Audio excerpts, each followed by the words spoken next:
டெல்லியை திரும்பி பார்க்க வைத்த பேரறிஞர் அண்ணா அவர்களின் குரல் 1967ஆம் ஆண்டு தமிழ்நாட்டின் அனைத்து இடங்களிலும் ஒலித்தது. 1967இல் நடைபெற்றது வெறும் தேர்தல் அல்ல, அது தமிழ்நாட்டு அரசியல் வரலாற்றில் நடைபெற்ற மாபெரும் திருப்பு முனையாகும். காங்கிரஸ் கட்சி வீழ்த்தப்பட்டு சுதந்திர இந்தியாவில் முதல் முறையாக ஒரு மாநில கட்சி ஆட்சியை பிடித்தது.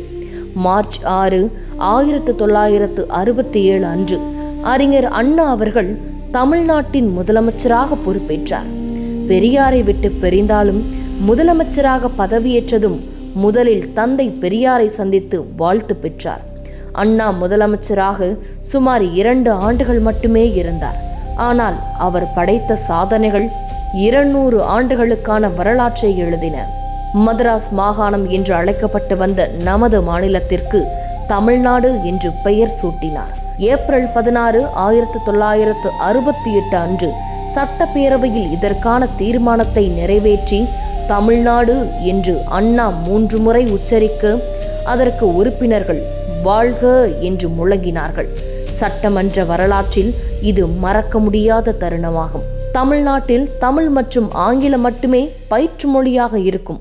இந்திக்கு இங்கே இடமில்லை என்று இருமொழி கொள்கையை சட்டமாக்கி மாணவர்களின் எதிர்காலத்தை பாதுகாத்தார். புரோகிதர்கள் மற்றும் சமஸ்கிருத மந்திரங்கள் இன்றி தாய்மொழியில் நடக்கும் சுயமரியாதை திருமணங்களுக்கு சட்ட அங்கீகாரம் வழங்கி சமூக சீர்திருத்தத்திற்கு வித்திட்ட தந்தை பெரியாரின் வாழ்நாள் கனவை நனவாக்கினார். தேர்தல் வாக்குறுதியை நிறைவேற்றும் விதமாக ₹1 ஒரு படி அரிசி வழங்கும் திட்டத்தை அறிமுகப்படுத்தினார். இது பிற்காலத்தில் இந்தியாவின் பல்வேறு உணவு பாதுகாப்பு திட்டங்களுக்கு முன்னோடியாக அமைந்தது.